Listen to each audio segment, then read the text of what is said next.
Next generation ನಮಗೆ ಅವಶ್ಯಕತೆ ಇಲ್ಲ. ಅಮೆರಿಕಾದಲ್ಲಿ ತುಂಬಾ ಟ್ರೆಂಡಿಂಗ್ ಅಲ್ಲಿ ಇರುವಂತ ಒಂದು ವಿಷಯ ಹೌದಲ್ವಾ, ನಾವೆಷ್ಟು ಬುಲ್ಶಿಟ್ ಇದೀವಿ. ಲೆಸ್ಬಿಯನ್ ಅಂತ ಹೇಳ್ತಾರೆ, ಅಂದ್ರೆ ಇಬ್ರು ಹುಡುಗಿರ್ ಮದ್ವೆ ಆಗೋದು ಕಂಪ್ಲೀಟ್ಲಿ ಅಗೇನ್ಸ್ಟ್ ನೇಚರ್. ಟ್ರಾನ್ಸ್ಜೆಂಡರ್ ಕೂಡ LGBT ಕಮ್ಯುನಿಟಿಯಲ್ಲಿ ಸೇರಿಸ್ಕೊಂಡಿದ್ದಾರೆ. ಲಿಟ್ರಲಿ ನಮ್ಮ ಮೈಂಡ್ ಕೊಲಾಪ್ಸ್ ಆಗ್ಬಿಡುತ್ತೆ. ವಿಮೆನ್ಸ್ ಅಂದ್ರೆ ಈ ರೋಲ್ಸ್ ನಮ್ಮ ರೆಸ್ಪಾನ್ಸಿಬಿಲಿಟಿ. ಮೊದಲೆಲ್ಲ ನಮ್ಮ ರಿಯಲ್ ಲೈಫಲ್ಲಿ ನಡೆಯುವಂಥ ಇಂಪಾರ್ಟೆಂಟ್ ವಿಷಯಗಳನ್ನು ಸೋಷಿಯಲ್ ಮೀಡಿಯಾದಲ್ಲಿ ಅಪ್ಡೇಟ್ ಮಾಡ್ಕೊಳ್ತಾ ಇದ್ವಿ. ಬಟ್ ಈಗ ಸೋಷಿಯಲ್ ಮೀಡಿಯಾದಲ್ಲಿ ಯಾವುದೆಲ್ಲ ಟ್ರೆಂಡಲ್ಲಿ ಇದೆಯೋ, ಯಾವುದೆಲ್ಲ ರೀಚ್ ಆಗುತ್ತೋ ಅದನ್ನೆಲ್ಲದನ್ನು ರಿಯಲ್ ಲೈಫಲ್ಲಿ ಟ್ರೈ ಮಾಡಬೇಕು ಅನ್ನೋ ಒಂದು ಮೈಂಡ್ ಸೆಟ್ಟಿಗೆ ಬಂದುಬಿಟ್ಟಿದ್ದೀವಿ.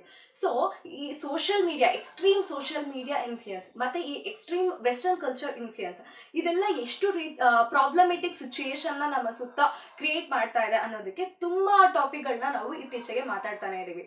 ಸೊ ಅದರಲ್ಲಿ ಈ ಜೂನ್ ಮಂತ್ ಆಗಿರೋದ್ರಿಂದ ಈ ಜೂನ್ ಪ್ರೈಡ್ ವಾಕ್ ಅನ್ನೋದೇನಿದೆ, ಸೊ ಈ ವಿಷಯದ ಬಗ್ಗೆ ನಾವು ಕಂಪ್ಲೀಟ್ ಆಗಿ ಓವರ್ ವ್ಯೂ ಅಲ್ಲಿ ಈ ವಿಡಿಯೋದಲ್ಲಿ ನಾವು ನೋಡ್ತಾ ಹೋಗೋಣ.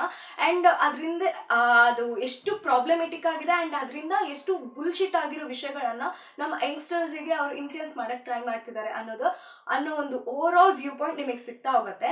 ಅಂಡ್ ಇದೆಲ್ಲದನ್ನು ನಾವು ವಿಡಿಯೋ ಕಡೆಯಲ್ಲಿ ನೋಡೋಣ. ಯಾಕಂದ್ರೆ ಈ ಪ್ರೈಡ್ ವಾಕ್ ನಿಮಗೆ ಅರ್ಥ ಆಗಬೇಕು ಅಂದ್ರೆ ಈ ಹೋಮೋಸೆಕ್ಷುಯಾಲಿಟಿ ಅನ್ನೋ ಒಂದು ಕಾನ್ಸೆಪ್ಟ್ ಬಂದು ಈಗ ಎಷ್ಟು ಮಟ್ಟಿಗೆ ಅದು ಟ್ರೆಂಡ್ ಅಲ್ಲಿ ಬರ್ತಾ ಇದೆ ಅಂಡ್ ಯಾವ್ದೆಲ್ಲ ವಿಷಯಗಳನ್ನ, ಯಾವೆಲ್ಲ ಕ್ರೈಟೀರಿಯಾ ಇದೆ ಈ ಹೋಮೋಸೆಕ್ಷುಯಾಲಿಟಿ ಸುತ್ತ ಅನ್ನೋದನ್ನ ನಾವು ಮೊದಲು ಅರ್ಥ ಮಾಡ್ಕೊಳ್ಬೇಕಾಗತ್ತೆ.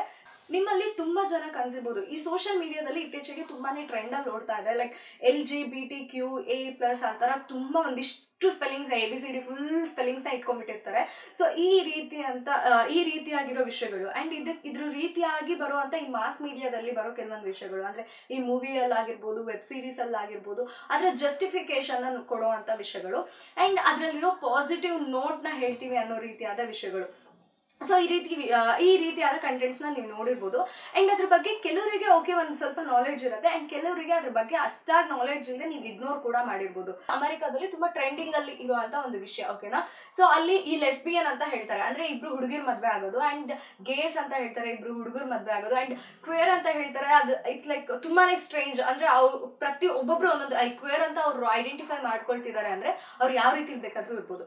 ಸೊ ಬೈಸೆಕ್ಷುವಲ್ ಈ ರೀತಿ ಸಿಕ್ಕಾಪಟ್ಟೆ ಅದರಲ್ಲಿರೋ ಒಂದೊಂದು ಸ್ಪೆಲ್ಲಿಂಗ್ಸ್ನು ನೀವು ಒಂದೊಂದಕ್ಕೂ ನೀವು ಎಕ್ಸ್ಪ್ಲನೇಷನ್ ಕೇಳಿದ್ರೆ ಲಿಟ್ರಲಿ ನಮ್ಮ ಮೈಂಡೇ ಕೊಲಾಪ್ಸ್ ಆಗಿಬಿಡುತ್ತೆ. ಅಷ್ಟು ಒಂದು ಮೈಂಡ್ ಡಿಸ್ಟರ್ಬಿಂಗ್ ಆಗಿರುತ್ತೆ ಅವ್ರು ಕೊಡೋವಂಥ ಎಕ್ಸ್ಪ್ಲನೇಷನ್ಸ್.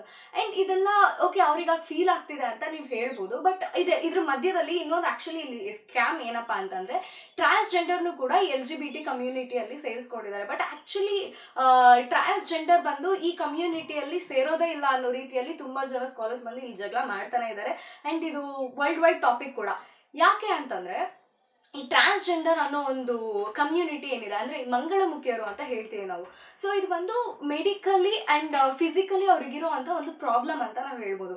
ಅಂದರೆ ಇದನ್ನೆಲ್ಲ ನಾವು ಸ್ಕೂಲ್ ಡೇಸಲ್ಲೇ ಆಲ್ಮೋಸ್ಟ್ ಓದಿರ್ತೀವಿ. ಅಂದರೆ ಒಂದು X ಕ್ರೋಮೋಸೋಮ್ ಅವರಲ್ಲಿ ಎಕ್ಸ್ಟ್ರಾ ಇರೋದ್ರಿಂದ ಈ ಫೀಮೇಲಿಗೆ, ಅಂದರೆ ಹುಡುಗಿಯರಿಗೆ ಬೇಕಾಗಿರೋ ಅಂಥ ಬಾಡಿ ಲ್ಯಾಂಗ್ವೇಜು, ಅಂದರೆ ಆ ರೀತಿಯಾದ ಬೆಳವಣಿಗೆಗಳು, ದೈಹಿಕ ಬೆಳವಣಿಗೆಗಳು ಅವ್ರಿಗೆ ಆಗ್ತಾ ಹೋಗುತ್ತೆ.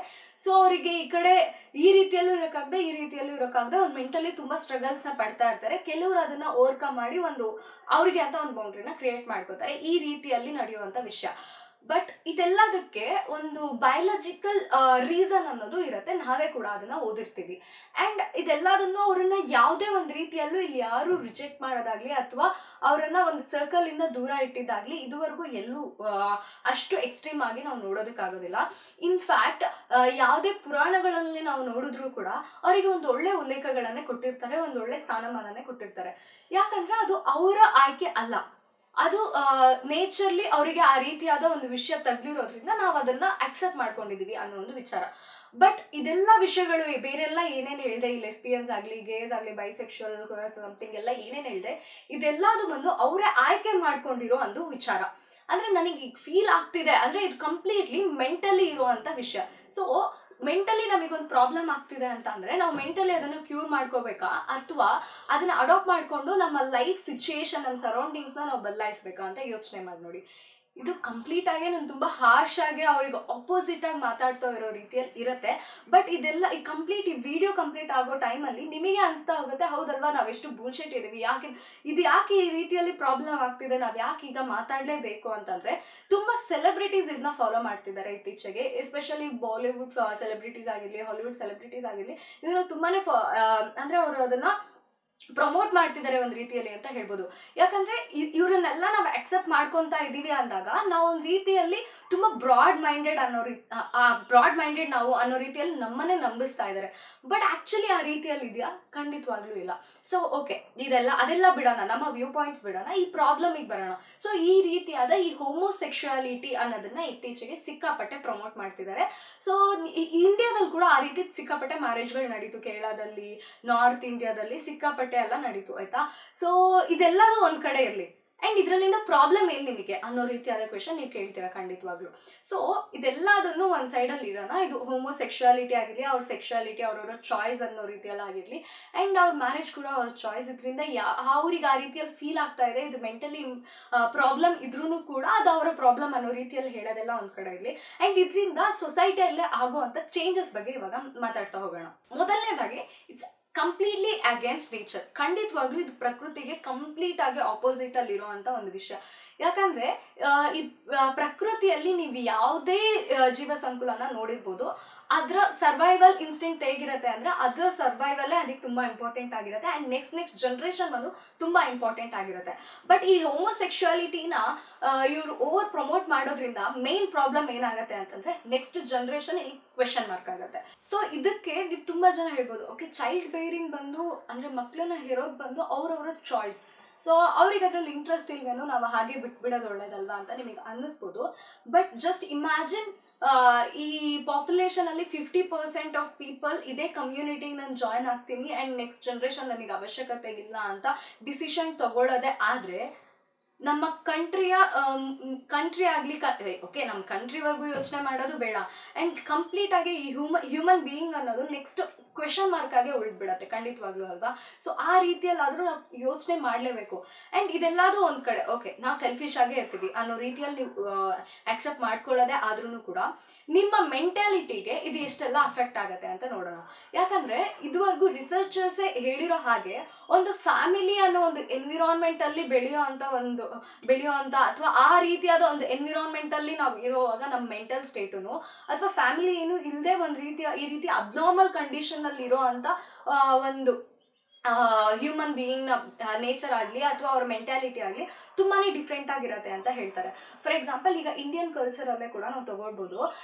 ಇಲ್ಲಿ ಇಂಡಿವಿಜುವಾಲಿಟಿ ಬಗ್ಗೆ ಎಲ್ಲ ತುಂಬ ವಿಷಯಗಳಲ್ಲಿ ಈಗ ಆಲ್ರೆಡಿ ಇನ್ನೊಂದು ವಿಡಿಯೋದಲ್ಲಿ ನಾವು ಮಾತಾಡಿದ್ದೀವಿ. ನೀವು ನೋಡಿಲ್ಲ ಅಂದರೆ ಈ ವಿಡಿಯೋ ಮುಗಿಸಿ ಆ ವಿಡಿಯೋನು ಕೂಡ ನೋಡಿ. ಇದೆಲ್ಲ ಬಿಕಾಸ್ ಯಾಕೆ ಇದನ್ನೆಲ್ಲ ಹೇಳ್ತಿದ್ದೀನಿ ಅಂದರೆ ಇದೆಲ್ಲ ಕನೆಕ್ಟಿಂಗ್ ದ ಡಾಟ್ಸ್. ಯಾಕಂದರೆ ಸೋಷಿಯಲ್ ಡ್ರಿಂಕಿಂಗ್ ಆಗಿರ್ಬೋದು, ಈ ಹೋಮೋಸೆಕ್ಷುಯಾಲಿಟಿ ಆಗಿರ್ಬೋದು, ಈ ಸಿಂಗಲ್ಹುಡ್ ಆಗಿರ್ಬೋದು, ಇದೆಲ್ಲದು ಬಂದು ಈ ಕಾರ್ಪೊರೇಟ್ ಸ್ಕ್ಯಾಮ್ ಅಂತಾನೆ ಬರುತ್ತೆ. ಆ್ಯಂಡ್ ಇದೆಲ್ಲದು ಬಂದು ಈ ಡಾಟ್ಸ್ನೆಲ್ಲ ನಾವು ಕನೆಕ್ಟ್ ಮಾಡಿದ್ವಿ ಅಂತಂದರೆ ನಮಗೆಲ್ಲ ಸಿಗೋ ಆನ್ಸರ್ ಬಂದು ಒಂದೇ ಆಗಿರುತ್ತೆ. So we are the market, ಓಕೆನಾ?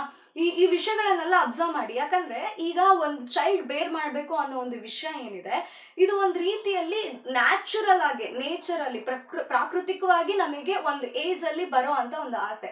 ಸೊ ನೀವು ಹೋಮೋಸೆಕ್ಷುಯಾಲಿಟಿಗೆ ನೀವು ಹೋಗ್ಬಿಡ್ತೀರಾ ಅಂತ ಅಂದಾಗ ಅವಾಗ್ಲೂ ನಿಮ್ಗೆ ಆಸೆ ಬರುತ್ತೆ. ಬಟ್ ಯು ಕಾಂಟ್, ಓಕೆನಾ? ಹೆಟೆರೋಸೆಕ್ಷುವಲ್ಸಿಗೆ ಮಾತ್ರನೇ ರಿಪ್ರೊಡಕ್ಷನ್ ಚಾನ್ಸಸ್ ಇರೋದು. ಸೊ ನಿಮಗೆ ಅದು ಸಾಧ್ಯ ಆಗಲ್ಲ.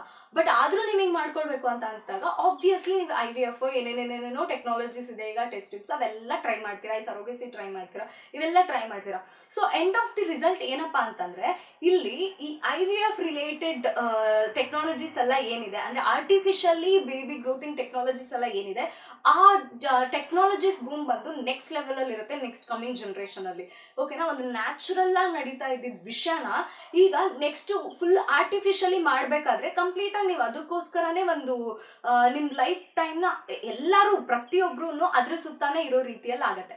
ಆ್ಯಂಡ್ ಎರಡನೇ ವಿಷಯ, ಇಫ್ ಇನ್ ಕೇಸ್ ನೀವು ಅದೇ ರೀತಿ IVF ಮಾಡ್ಕೊಂಡು ಸರೋಗಸಿ ಮಾಡ್ಕೊಂಡು ಇನ್ನೊಂದು ಮಾಡ್ಕೊಂಡು ಏನೋ ಒಟ್ಟು ನಿಮಗೆ ನಿಮ್ಮ ಆಸೆಗಳನ್ನು ಪೂರೈಸ್ಕೊಳ್ತೀರಾ, ಅದಾದಮೇಲೆ ಆ ಚೈಲ್ಡ್ ಅಪ್ಬ್ರಿಂಗಿಂಗ್ ಅಂತ ಒಂದಿರುತ್ತೆ, ಆ ಮಕ್ಕಳು ಬೆಳವಣಿಗೆ ಅಂತ ಒಂದಿರುತ್ತೆ. ಆ ವಿಷಯದಲ್ಲಿ ಈಗ ಫಾರ್ ಎಕ್ಸಾಂಪಲ್ ಇಲ್ಲಿ 2 ಡಿಫ್ರೆಂಟ್ ಜೆಂಡರ್ ಇರುವಂಥ ಮನೆಯಲ್ಲಿ, ಈಗ ಫಾರ್ ಎಕ್ಸಾಂಪಲ್ ನಾವೆಲ್ಲ ಹೇಗೆ ಬೆಳೆದಿರ್ತೀವಿ, ಕೆಲವೊಂದು ವಿಷಯಗಳನ್ನು ಅಮ್ಮನಿಂದ ಕಲ್ತಿರ್ತೀವಿ, ಕೆಲವೊಂದನ್ನು ಅಪ್ಪನಿಂದ ಕಲ್ತಿರ್ತೀವಿ. ಈ ರೀತಿ ಅಂದರೆ ಆ ಎಕ್ಸ್ಪೋಜರ್ ನಮಗೆ ಸಿಗತ್ತೆ, ಓಕೆನಾ? ಒಂದೊಂದು ರೀತಿಯಲ್ಲಿ ಕಲಿತಾ ಹೋಗ್ತೀವಿ. ಆ್ಯಂಡ್ ನಮ್ಮ ಜೆಂಡರ್ ರೋಲ್ಸ್ ಕೂಡ ನಮಗೆ ಗೊತ್ತಿರುತ್ತೆ. ಅಂದರೆ ವಿಮೆನ್ಸ್ ಅಂದರೆ ಈ ರೋಲ್ಸ್ ನಮ್ಮ ರೆಸ್ಪಾನ್ಸಿಬಿಲಿಟಿ ಆ್ಯಂಡ್ ಮೆನ್ಸ್ ಅಂದರೆ ಈ ರೋಲ್ಸ್ ನಮ್ಮ ರೆಸ್ಪಾನ್ಸಿಬಿಲಿಟಿ ಅನ್ನೋದು ನಮಗೆ ಗೊತ್ತಿರುತ್ತೆ. ಬಟ್ ಅದೇ ಯಾವ ಎಕ್ಸ್ಪೋಜರು ಆ ಮಗುಗೆ ಸಿಗೋದಿಲ್ಲ. ಆ್ಯಂಡ್ ಅಗೇನ್ ಅದು ಕೂಡ ಅದೇ ರೀತಿಯಾದ ಒಂದು ಮೆಂಟಲಿ ಇಲ್ಲಾಗೆ ಬೆಳೀತಾ ಹೋಗುತ್ತೆ ಅಂತ ಹೇಳ್ಬೋದು.